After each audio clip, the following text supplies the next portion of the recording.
مجھے پتا نہیں کہ یہ کسی ماں کا بیٹا ہے، پتا نہیں کسی بیوی کا شوہر ہے۔ ایک ہمارے دوست ہیں، بزرگ ہیں، ان کا داماد فوت ہو گیا، نشہ کرتا تھا۔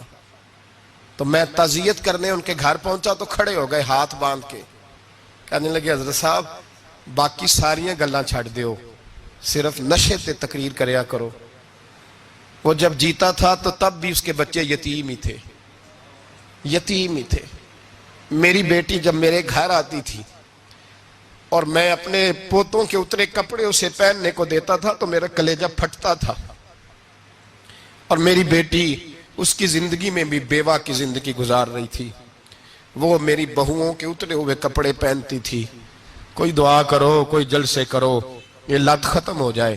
اور کہنے لگا اب میرے وہ چلا تو گیا ہے، دادا دادی اس کے پہلے کوئی نہیں، چچا ہے کوئی نہیں، جب تک تو میں زندہ ہوں ان نواسوں کو کوئی روٹی کا لقمہ، کوئی کپڑا مل جائے گا، لیکن سوچتا ہوں میں بوڑھا ہوں، مر گیا تو ان کو کوئی پوچھے گا بھی نہیں، کون ان کی خبر۔ اتنا ظلم اس قوم سے، اتنی زیادتی، اور آرام سے لکھ کر لوگ گزر گئے کہ یہ 70 لاکھ ہے، ان کا درد تو سمجھو، تکلیف تو سمجھو۔ 7 فٹ کا سونا جوان اور نشے کا عادی ہے تو کسی نالی میں پڑا ہوا ہے۔ اور میں نے کہا اس قوم کے ساتھ اس سے بڑا بھیانک مذاق کیا ہوگا۔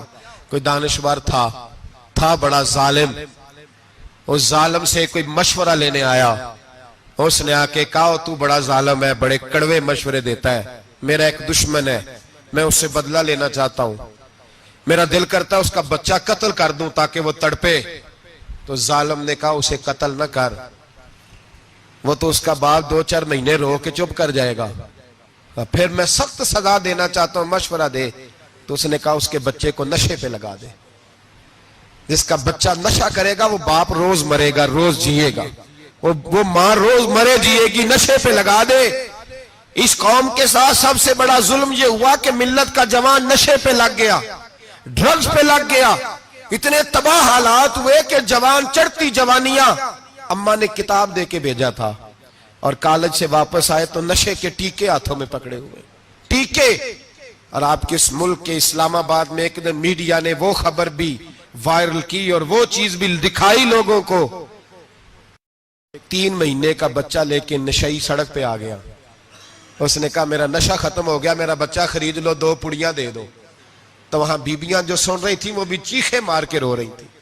یہ ظلم کیا اس قوم کے ساتھ، اور کرپشن کی لعنت نے اجازت دی سپلائی کرنے والوں کو کہ گلی گلی بھیجے، گلی گلی۔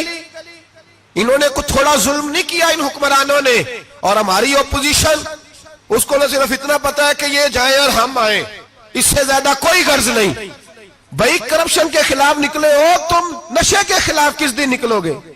جوئے کے خلاف کس دن؟ قوم تو مر رہی ہے نشے سے، اس کے خلاف میدان میں کب آؤ گے؟ صرف اتنا ہے کہ یہ جائیں اور ہماری باری آئے، اس سے زیادہ کچھ نہیں۔ جتنے مجرم وہ ہیں اتنے ہی تم بنتے جا رہے ہو، اس لیے کہ اصل بات پر نہ وہ آتے ہیں اور نہ اصل بات پر یہ آتے۔ بھائیو، میرے نبی پاک صلی اللہ تعالی علیہ وسلم، اور ایک اور تماشا ہے، یہ میرے پہ اللہ کا یہ احسان رہا، اس لیے نہیں کہ میں پرہیزگار آدمی ہوں، نیک ہوں، اس لیے نہیں، ویسے ہی اللہ بعض اوقات اسباب بناتا ہے، سبب بناتا ہے۔ مجھے نہ شراب کے رنگ کا پتہ ہے، نہ اس کی خوشبو کا پتہ ہے، نہ میں نے کبھی زندگی میں دیکھی ہے، یہ کرم ہے میرے حضرت صاحب کا، میں نے نہیں دیکھی، مجھے نہیں پتا کیسی ہوتی ہے، کچھ باتیں میں نے سنی ہیں۔ ایک محفل میں بیٹھا تھا مجلس میں، تو ایک شخص نے کہا کھانسی نہیں جاتی بچے کی، دوسرا اس کو مشورہ دے رہا ہے، کھانسی نہیں جاتی، بڑی دوائی، دیسی بھی فلاں بھی بڑی کھائی، مشورہ دیا اس کو کہ تو اس طرح کر، اس کو نا شراب کے 2-4 چمچے پلاؤ، کہتے ہیں جی اس کو نا یہ پلاؤ تو صحیح ہو جائے گی۔ تو میں نے پلٹ کے اس کی طرف دیکھا، میں نے کہا کوئی عقل کر، کیا مشورہ کرنا؟ مولانا میرا تجربہ ہے۔ میں نے کہا تیرا تجربہ افضل ہے یا رسول اللہ کا فرمان زیادہ افضل ہے؟ تیرا تجربہ افضل ہے۔ حضرت ام سلمہ رضی اللہ تعالیٰ عنہ کہتی ہے میں نے عرض کی یا رسول اللہ صلی اللہ علیہ وسلم میری بچی بڑی بیمار ہے، تو مجھے کسی نے کہا ہے یہ تھوڑی سی نشے والی چیز ہے، یہ بنا کے تیار کر کے دو، صحیح ہو جائے گی، بیمار ہے بچی تو یہ نشے والی چیز ہے، اس کو تیار کر کے دو، تھوڑا نشہ ہے۔ اگرچہ بعض، میں نے شروع میں کہا، بعض لوگ مریض کو، سخت مریض کو ایسی ادویات جو مجبوری بن جائے اس کی گنجائش اور اجازت دیتے ہیں. محتاط علماء تو اس میں بھی بہت ساری چیزیں پہلے بیان کرتے ہیں، لیکن اس نے کہا جی نرا نشہ دینا ہے شفا کے لیے. تو حضرت ام سلمہ کہتی ہے میرے نبی پاک نے میری طرف دیکھا، میری طرف. تو میں نے کہا یا رسول اللہ آپ کیا فرمانا چاہ رہے ہیں؟ تو نبی پاک نے فرمایا ام سلمہ کبھی ناپاک چیز میں بھی شفا ہوئی ہے، کبھی ناپاک چیز میں بھی، کبھی شراب اور خمر میں بھی شفا ہو سکتی ہے. شفا رب کریم نے رکھی ہے پر شہد کے اندر رکھی ہوئی ہے، شفا اللہ نے رکھی ہے قرآن مجید میں رکھی ہوئی ہے. تو اس میں بھی کبھی یہ حضور نے بیان کیا ہے کہ اس کے اندر شفا ہو سکتی، تو امت کتنی دلیری کرتی ہے جو یہ مشورے دیتی ہے کہ اس کے اندر نشہ ہے، شراب ہے، تو کھانسی چلی جائے گی تو فلانی بیماری چلی جائے گی. نہ آؤ ان چیزوں پہ، نہ اپنے ایمان کو خرابی دو، اور نہ ایسی باتیں کرو جس سے کہ ڈائریکٹ رسول اللہ صلی اللہ علیہ وسلم کے واضح ارشادات کی مخالفت ہو. میرے نبی پاک صلی اللہ علیہ وسلم نے فرمایا. اور پھر کچھ لوگ کہتے ہیں تھوڑی پی ہے جی.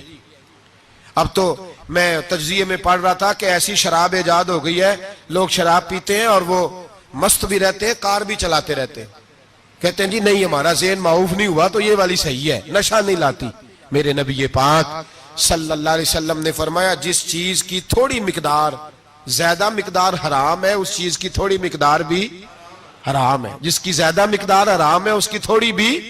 تو خمر اور شراب اگر فل پینا جائز نہیں تو تھوڑی پینا بھی جائز، یہ حرام ہے اور حرام تھی اور قیامت تک حرام ہی رہے گی. میرے نبی پاک صلی اللہ علیہ وسلم نے منع کیا اور حضور نے اظہار ناپسندیدگی فرمایا.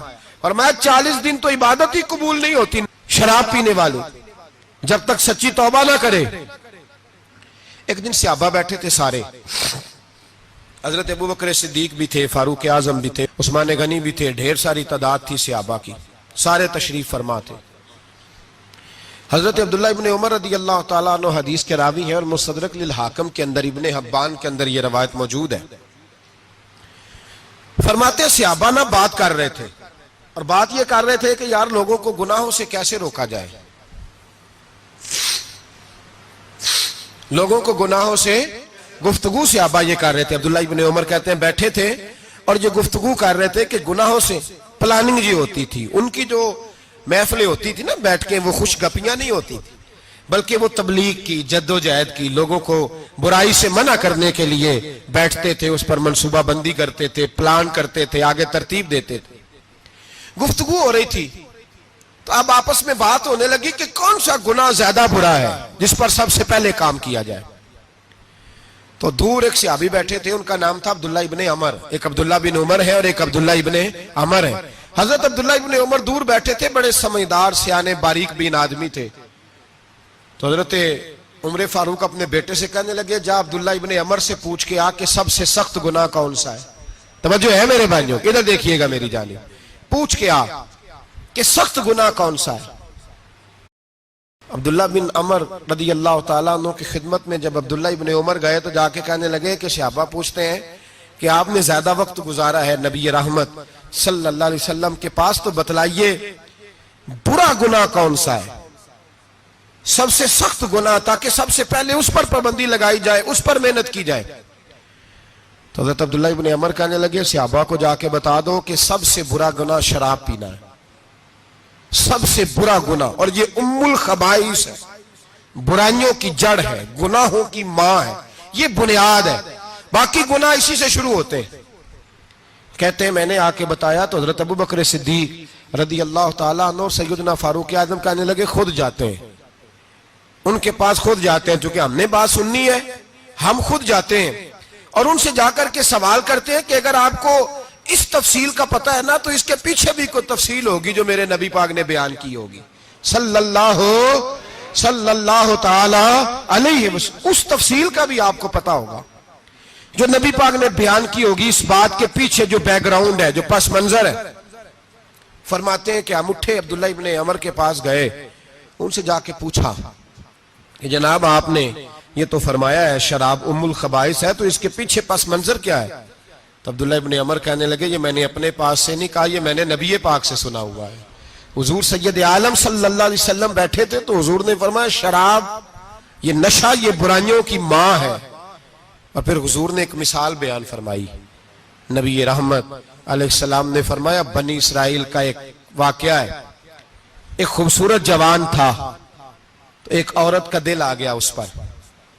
یہ یاد رکھ لیں, ہم لڑکوں کو منع کرتے رہتے ہیں لیکن ہمیں گھر کی بچیوں پر بھی توجہ دینی ہوگی, ہمیں ان کے فون پر بھی نگرانی کرنی ہوگی, ہمیں وہاں بھی غور کرنا ہوگا. اس لیے کہ اگر کوئی بچی گنجائش نہ دے تو میرا خیال ہے کہ لڑکا جرت کرنے کی طاقت نہیں رکھتا. تو وہاں بھی ان کی اماں سے کہے کہ پابندی لگائے, بچی کسی کا موبائل لے کر کے کہیں اس کو استعمال تو نہیں کر رہی, اس پودے پر بھی توجہ دے, درخت بننے سے پہلے اس کی بھی نگرانی کریں, یہ بھی بڑا ضروری کام ہے.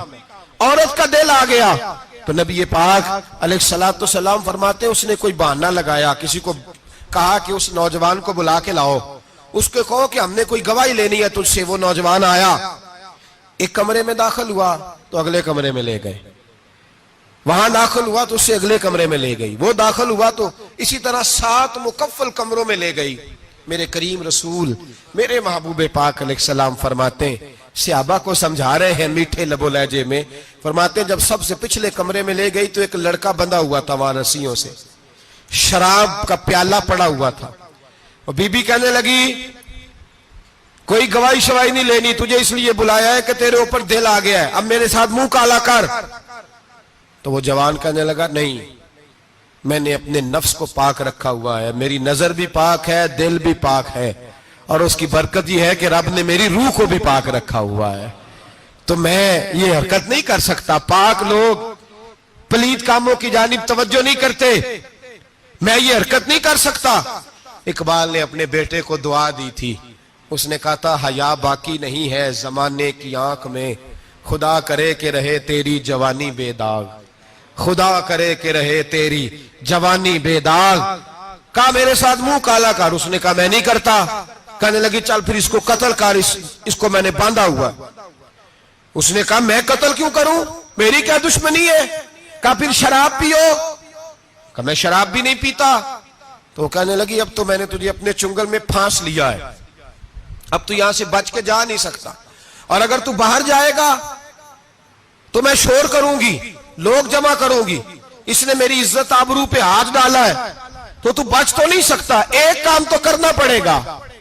محبوب فرماتے ہیں اس نوجوان نے سوچا کہ زنا بھی بہت بڑا جرم ہے, قتل بھی بہت بڑا گناہ ہے, چلو اب مجبوری ہے تو شراب پی لیتا ہوں. لیکن وہ سمجھا نہ کہ شراب تو بنیاد ہے. اس نے ایک پیالہ جو پیا, کہنے لگا ایک اور دے دو, دوسرا پیا تو کہنے لگا ایک اور دے دو. اب 3 پیالے 3 بوتلیں شراب جو پی چکا تو خماری چڑھ گئی. اب اس عورت کے قریب جانے لگا کہ میں تیرے ساتھ زنا کروں گا. اس نے کہا جب تک میں قریب نہیں آنے دوں گی جب تک تو اسے قتل نہ کرے. اس نے اسے قتل بھی کیا, زنا بھی کیا.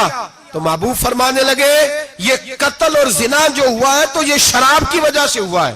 گویا شراب وہ جرم ہے جو قتل بھی کرائے گی, جو زنا بھی کرائے گی. اور اگر آپ نشئی کو دیکھیں, اگر آپ شرابی کو دیکھیں تو کیا وہ ڈکیتیاں نہیں کرتا پھرتا, وہ چوریاں نہیں کرتا, وہ اپنی ہی ماں کا زیور نہیں بیچ آتا, وہ اپنی ہی بہن کا پڑا ہوا جہیز نہیں بیچ آتا, وہ اپنے ہی گھر میں ڈاکے نہیں ڈالتا, وہ اللہ کے گھر مسجد میں آ کر کے چوری نہیں کرتا. وہ صرف اس لیے کرتا ہے کہ یہ نشہ, یہ شراب, یہ ماں ہے گناہوں کی, یہ جڑ ہے. ملت کے لوگوں یاد رکھو, اس امت اس پاکستان کے ساتھ جہاں بہت سارے ظلم ہوئے وہاں بڑا ظلم یہ ہے کہ بہت بڑا طبقہ جوانوں کا نشے کا عادی ہے. وہ نشہ انہیں عشق مجازی اور عورتوں کے عشق کی جانب لا رہا ہے. وہ نشہ چوریاں کرا رہا ہے, قتل کرا رہا ہے, ڈکیتیاں کرا رہا ہے. بہت بڑے ظالموں نے بہت بڑے ہاؤس بنائے ہوئے ہیں جن کے اندر شراب فراہم کی جاتی ہے, نشہ دیا جاتا ہے. میں نے تو ایسے ایسے لفظ سنے کہ الیکشن کے دنوں میں ووٹ لینے کی خاطر سیاستدان انہیں نشہ فراہم کرتے ہیں, انہیں باندھ کے رکھتے ہیں, روز تمہیں پڑیا ملے گی, ووٹ ہمیں ڈالنا. اتنا ظلم, اتنی زیادتی, اتنا جبر, ایک انسان کے ساتھ کھیلنا. لوٹ آؤ, پکڑو ان کا دامن, اپنے گھروں کو بچاؤ. اپنے دوستوں کو بچاؤ. جاگو جاگو امت کے لوگوں جاگو. میرے نبی پاک صلی اللہ علیہ وسلم کے کلمہ گو لوگوں کو بچاؤ. ان پر اگر سختی کرنی پڑتی ہے تو کرو, پیار کرنا پڑتا ہے تو کرو, محنت کرو, جدوجہد کرو.